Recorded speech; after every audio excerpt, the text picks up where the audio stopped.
Dear students, आप सभी लोगों का हमारे न्यू चैनल रम्स क्लासेस में वेलकम है। और आज हम स्टडी करेंगे प्रेजेंट सिंपल टेंस यानी सिंपल प्रेजेंट टेंस। इसे सिंपल इंडेफिनिट टेंस भी कहते हैं। ठीक, तो सबसे पहले जो हिंदी में इसकी पहचान होती है वो है ता है, ती है, ते है।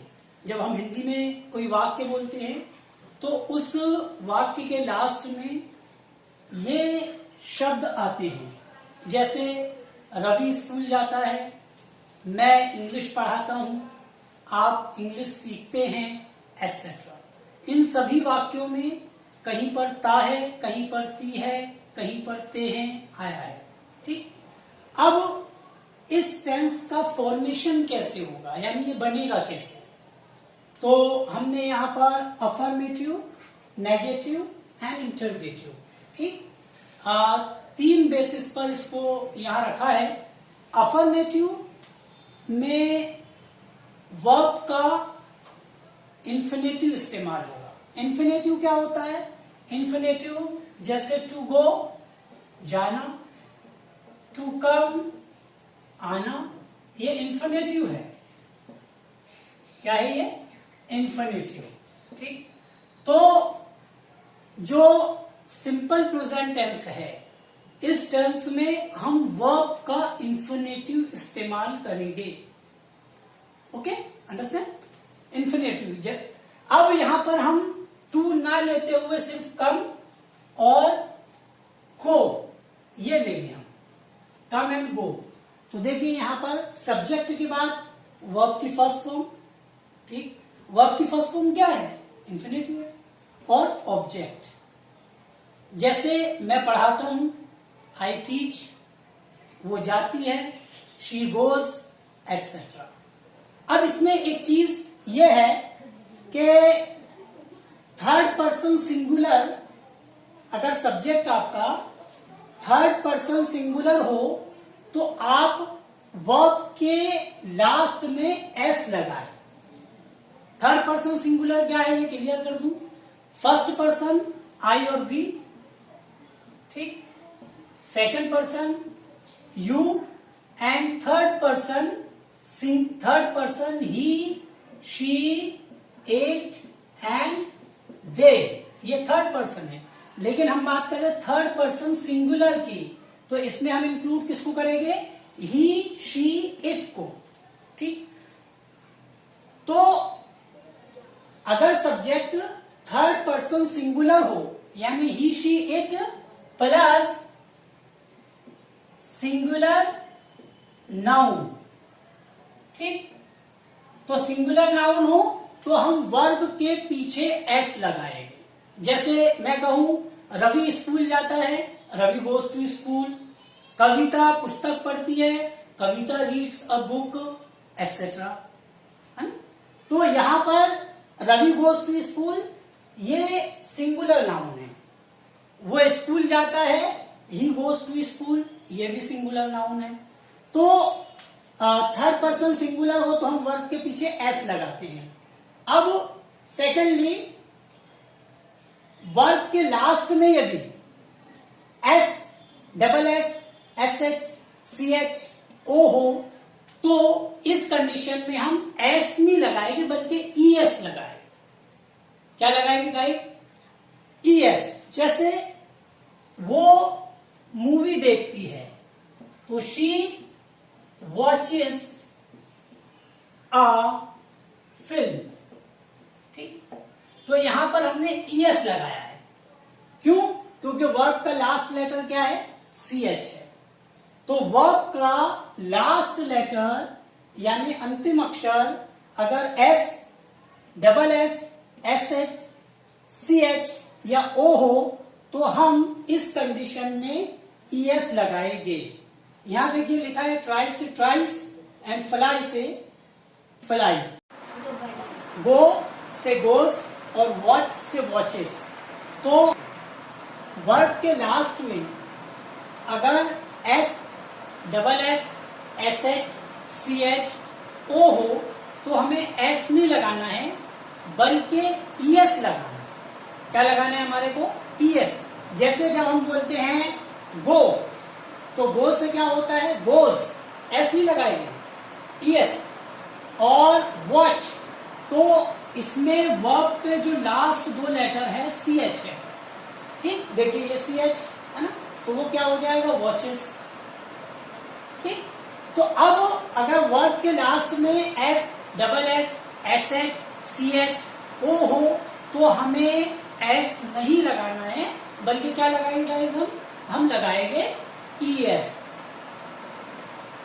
इसके अलावा एक और चीज यहां पर मैं ऐड कर रहा हूं, वो ये है कि वर्ब का अगर लास्ट लेटर वाई हो, क्या हो? वाई, और वाई के पहले कॉन्सोनेंट आ जाए, आप जानते हैं कॉन्सोनेंट क्या है? बी, सी, एफ, जी, एच एक्सेट्रा। वाई हो और वाई के पहले कॉन्सोनेंट आ जाए तो वाई को ड्रॉप करके आई में कन्वर्ट करते हैं और उसके पीछे हम ईएस को ऐड कर देते हैं। जैसे फ्लाई से क्या हो जाएगा गाइस? फ्लाइज। ट्राई से क्या हो जाएगा? ट्राई से हो जाएगा ट्राइज। और वाई के पहले, अगर वाई के पहले वॉवेल हो, वाई के पहले वॉवेल हो, तो फिर हमें वाई को ड्रॉप नहीं करना है बल्कि क्या करना है? हमें लास्ट में सिर्फ एस को ऐड करना है। तो डियर स्टूडेंट्स, मैं आप सभी लोगों से ये रिक्वेस्ट करूंगा कि आप हमारे चैनल को सब्सक्राइब करें, वीडियो पसंद आए लाइक करें, इसे शेयर करें और बेल आइकन को प्रेस करें ताकि हमारे नोटिफिकेशन आपको टाइम टू टाइम हासिल होते रहे।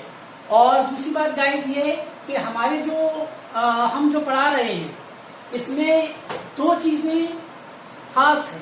पहला तो ये कि हम जो बिगिनर्स है उनके लिए भी, और वो लोग जो कि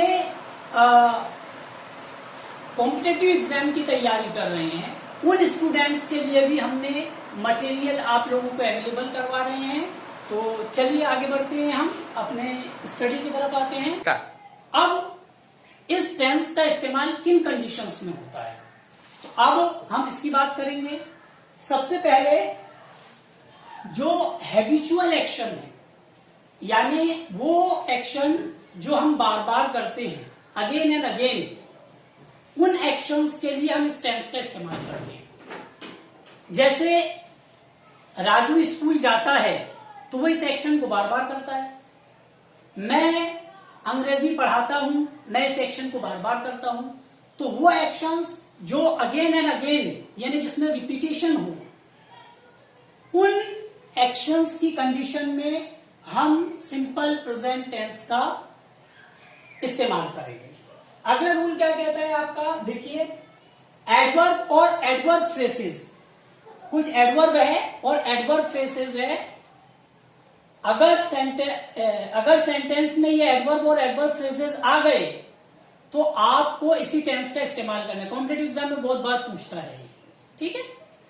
दूसरा, कुछ वर्ड्स, पर्टिकुलर वर्ड्स है जो ज्यादातर इन जनरल इसी टेंस में इस्तेमाल होते हैं। जैसे ऑफन अधिकांश, ऑलवेज हमेशा, नेवर कभी नहीं, समटाइम्स कभी कभी, यूजुअली सामान्यतः, जनरली सामान्यतः, वंस एक मर्तबा, ट्वाइस दो मर्तबा, ऑन संडे रविवार को, ऑन मंडे सोमवार को, एक्सेट्रा। तो इन एडवर्ब और एडवर्ब फ्रेजेस का इस्तेमाल जो है इसी टेंस में किया जाता है।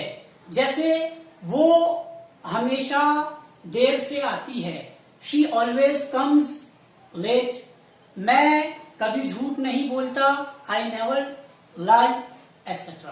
तो इन वर्ड्स का यानी एडवर्ब और एडवर्ब फ्रेजेस का भी इसी टेंस में इस्तेमाल किया जाता है।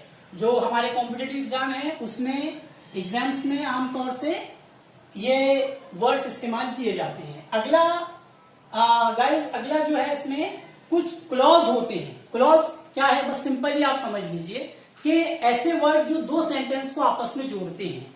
ठीक है, तो हम जानते हैं कि दो सेंटेंस को आपस में जोड़ने के लिए कुछ वर्ड्स इस्तेमाल होते हैं। यहां पे लिखा हुआ है बोर्ड पर, आप देख सकते हैं, जैसे व्हेन जब, इफ यदि, अनलेस यदि नहीं, टिल अनटिल जब तक, एज सून एज जैसे ही, एज लॉन्ग एज जब तक, है ना, एटसेट्रा। तो ये जो वर्ड्स अगर आते हैं सेंटेंस में, तो इनके साथ जनरली हम जो है सिंपल प्रेजेंट टेंस का इस्तेमाल करेंगे। जैसे फॉर एग्जाम्पल, जब टीचर आता है तो बच्चे खड़े हो जाते हैं। When the teacher enters the class, students stand up. Okay, जब तक, यहां पे लिखा हुआ एक sentence, wait for me until I return, मेरी प्रतीक्षा करो, मेरा इंतजार करो जब तक मैं ना आऊं। तो देखिए यहां पर गाइस, अंटिल के बाद जो है हमने सिंपल प्रेजेंट टेंस का इस्तेमाल किया। अगला रूल, कुछ वर्ब्स ऐसे हैं जिनके साथ सिंपल प्रेजेंट टेंस का इस्तेमाल होता है। हम कंटिन्यूअस टेंस में इन वर्ब्स को आमतौर से नहीं रखते। जैसे वांट यानी चाहना, लव प्रेम करना, लाइक पसंद करना, डिसलाइक नापसंद करना, नो जानना, विश इच्छा करना, बिलीव विश्वास करना, एटसेट्रा। तो और भी वर्ब्स इसमें इंक्लूडेड है, लेकिन ये जो वर्ब्स हैं ये सिर्फ इसी टेंस में इस्तेमाल होंगे, कंटिन्यूअस टेंस में इस्तेमाल नहीं होगी। मैं चाहता हूं, आई वॉन्ट, हम ये नहीं बोलते कि आई एम वॉन्टिंग। ठीक, वो सेब पसंद करता है, ही लाइक्स एप्पल्स, हम ये नहीं कहते ही इज लाइकिंग एप्पल्स, गलत हो जाएगा। तो जनरली इन वर्ब्स को कंटिन्यूअस टेंस में इस्तेमाल नहीं किया जाएगा, बल्कि इस सिंपल प्रेजेंट टेंस में हम इस्तेमाल करेंगे। अगला रूल, इस टेंस का इस्तेमाल कहां होता है। तो गाइस देखिए कि डेफिनेट अरेंजमेंट या प्लानिंग के लिए फ्यूचर में, ये बहुत इंपॉर्टेंट रूल है, बहुत इंपॉर्टेंट, थोड़ा सा इस पे आप ज्यादा फोकस करें। डेफिनेट अरेंजमेंट, देखिए फ्यूचर टेंस जो होता है हम उसमें विल शैल लगाते हैं। ओके, मैं जाऊंगा, आई विल गो, मैं पढ़ूंगा, I will study, etcetera. Future simple tense जो होता है वो इंटेंशन को दिखाता है, आपके इरादे को दिखाता है। मैं स्कूल जाऊंगा, यानी मेरा इरादा है, कोई प्लानिंग नहीं है, दिल बोला तो जाऊंगा, नहीं तो नहीं जाऊंगा। लेकिन अगर डेफिनेट अरेंजमेंट है, काहे में, फ्यूचर में। फॉर एग्जाम्पल, हम रविवार को मुंबई जा रहे हैं और आपने टिकट बुक करवा ली, तो अब आपने क्योंकि टिकट बुक करवा ली तो ये क्या हो गया, ये हो गया आपका डेफिनेट अरेंजमेंट, जाना ही है, पहले से तय है, पहले से निश्चित है कि जाना ही है। तो इस कंडीशन में हम फ्यूचर टेंस का प्रयोग बिल्कुल भी नहीं करेंगे। जैसे मैं कहूं कि हम रविवार को मुंबई जाएंगे, ठीक। अब यहां पे क्योंकि आपने टिकट्स जो है आपने बुक करवा लिए, पूरा प्लान है, तो आप इसे बनाएंगे we go to Mumbai on Sunday. अगर आपने इसे इस तरह से बनाया कि we will go to Mumbai on Sunday, तो ये गलत हो जाएगा। वो भी सही है, लेकिन उसका ये मतलब होगा कि आपका इंटेंशन है। अगर मैं ये कहूं कि हम रविवार को मुंबई जाएंगे, we will go to Mumbai on Sunday, मतलब हमारा इरादा है, कोई अरेंजमेंट, कोई प्लानिंग नहीं है। तो ये बहुत इंपॉर्टेंट रूल था, इसलिए थोड़ा लॉन्ग हो गया। लास्ट है, स्टोरीज में और रेडियो पे जो कमेंट्री होती है उसमें भी इस टेंस का यानी सिंपल प्रेजेंट टेंस का इस्तेमाल किया जाता है। स्टोरी टाइम में होती है, स्टोरी पास्ट में होती है, ठीक है ना। जैसे मैं कहूं कि मैं ब्रिज पे खड़ा था और अपने दोस्त का इंतजार कर रहा था। मेरा दोस्त आया और उसने मुझे किताब दी, तो मैं उसे यूं कहूंगा, I am standing on the bridge and my friend comes, he gives me the book. इस तरीके से तो स्टोरीज वगैरह में और कमेंट्री वगैरह में भी हम इसी टेंस का इस्तेमाल कर सकते हैं। तो गाइस, लास्ट में सिर्फ मैं यही कहूंगा कि आप हमारे चैनल को सब्सक्राइब करें और वीडियो पसंद आए तो इसे लाइक करें, शेयर करें, बेल आइकन पर प्रेस करें ताकि हमारे नोटिफिकेशन आप